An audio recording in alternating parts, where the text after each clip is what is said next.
మన ముకుందా జ్యువెలరీస్ వారి ముకుందా సిల్క్స్ ఘన ప్రారంభం నవంబర్ 23న దిల్సుఖ్ నగర్ లో ఓపెనింగ్ సందర్భంగా ప్రతి 3000 షాపింగ్ పై 3 గ్రాముల సిల్వర్ కాయిన్ ఉచితంగా పొందండి. ఈ ఆఫర్ అన్ని బ్రాంచెస్ లో వర్తిస్తుంది. ఆఫర్ 23 నుండి 30 వరకు మాత్రమే. త్వరపడండి. దేశవ్యాప్తంగా సంచలనం సృష్టించిన అడ్వకేట్ దంపతుల హత్య కేసు సిబిఐ చేతికి వెళ్లడంతో ఇప్పుడు ఏం జరుగుతుందన్న ఉత్కంఠ మొదలైంది. మంథని నియోజకవర్గంలో సిబిఐ దూకుడుగా ఉన్న నేపథ్యంలో అటు విచారణకు హాజరైన అక్కడి మాజీ ఎమ్మెల్యే పుట్టా మధుకర్ అధికార పార్టీపై ఆరోపణలు చేయడంతో ఒక్కసారిగా పొలిటికల్ హీట్ స్టార్ట్ అయింది.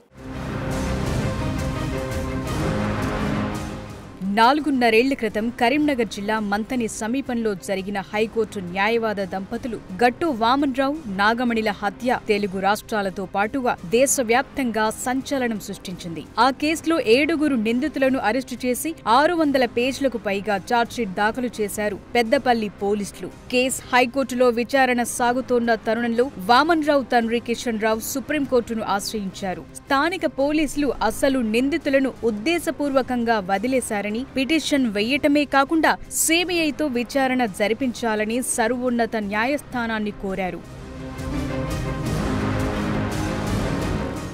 2 ఏళ్ల పాటు కిషన్ రావు పిటిషన్ పై విచారించిన సుప్రీంకోర్టు చివరికి సిబిఐకి కేసును అప్పగిస్తూ నిర్ణయం తీసుకుంది. సెప్టెంబర్ 1న రంగంలోకి దిగిన సిబిఐ బృందం రామగిరి పిఎస్ లో ఎఫ్ఐఆర్ నమోదు చేసింది. దాదాపు 2 నెలల పాటు నిందితులను, సాక్షులను విచారించారు సిబిఐ అధికారులు. హత్య జరిగిన ప్రదేశాన్ని, హత్య కేసు నమోదైన Ramagiri police station, case chargesheet, అప్పట్లో చేసిన విచారణ రిపోర్టులను రామగుండం పోలీస్ కమిషనరేట్లను సందర్శించి స్వాధీనం చేసుకుని అధ్యయనం ప్రారంభించింది.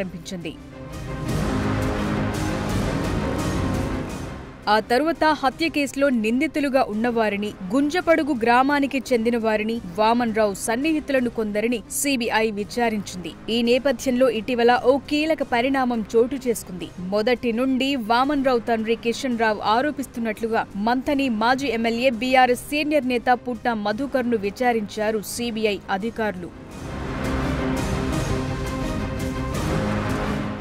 అయితే సిబిఐ విచారణకు హాజరైన తరువాత పుట్టా మధుకర్ చేసిన వ్యాఖ్యలు ఇప్పుడు పొలిటికల్ హీట్ ని పెంచాయి. వామన్రావు దంపతుల హత్యతో తనకు సంబంధం లేదని, రాజకీయంగా తనను అణచివేసేందుకు కుట్ర చేసి సిబిఐ విచారణ చేయిస్తున్నారని ఆరోపించారు. అంతటితో ఆగకుండా మంథని మధుకర్ హత్య కేసును కూడా సిబిఐకి ఇవ్వాలని కోరారు. తన మేనల్లుడు బిట్టు శ్రీను నిందితుడిగా ఉన్నంత మాత్రాన తనపై కేసు పెడతారా? సొంత కొడుకుపై కేసుంటేనే తండ్రిని అరెస్టు చేయరని, అలాంటిది అక్క కొడుకు నేరం చేస్తే తనపై కేసు ఎలా పెడతారని మాజీ ఎమ్మెల్యే ప్రశ్నించారు.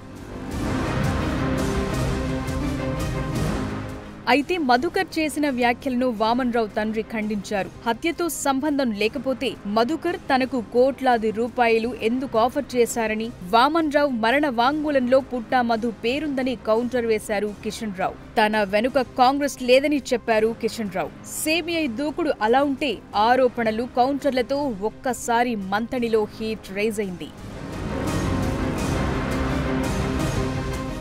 అయితే సిబిఐ ఎంక్వైరీ జరుగుతున్నది పుట్టా మధుకర్ దంపతుల పాత్ర, స్థానిక పోలీసులు విస్మరించిన అంశాలపై కావడంతో ప్రస్తుతం ఆసక్తికర చర్చ సాగుతోందట. నిందితులను విచారించి రికార్డులను పరిశీలించిన తరువాత తాజాగా పుట్టా మధుకర్ దంపతులు సిబిఐ ముందు అటెండ్ అవ్వటం ఇప్పుడు చర్చనీయాంశంగా మారింది. బిట్టు శ్రీను కేవలం తనకు మేనల్లుడు మాత్రమే అని మధుకర్ చెప్పిన నేపథ్యంలో ఆయన చైర్మన్ గా ఉన్న పుట్టా లింగమ్మ ట్రస్టులో శ్రీను బాధ్యతలు ఏంటని, అతనికి ఆర్థిక వనరులు ఎవరు సమకూర్చారనే కోణంలో సిబిఐ ప్రశ్నించింది అనే ప్రచారం సాగుతోంది. వామన్రావు దంపతుల హత్య కేసును సిబిఐ విచారణ చేస్తుంది. పుట్టా మధుకర్ పాత్ర ఉందా లేదా అనేది తేల్చేందుకే. ఆ క్రమంలో సిబిఐ మధును విచారణకు పిలిచి ఎంక్వైరీ కంప్లీట్ చేసింది. సిబిఐ ఎంక్వైరీ రిపోర్ట్ ఏమివ్వబోతోంది? మధు విచారణ ఇంతటితో పూర్తయినట్టేనా అనేది ప్రస్తుతం హాట్ టాపిక్ గా మారింది. మరోవైపు విచారణతో సరిపెడతారా, అరెస్టులేవైనా చేస్తారా అనే చర్చలు కూడా మంథనిలో సాగుతున్నాయట.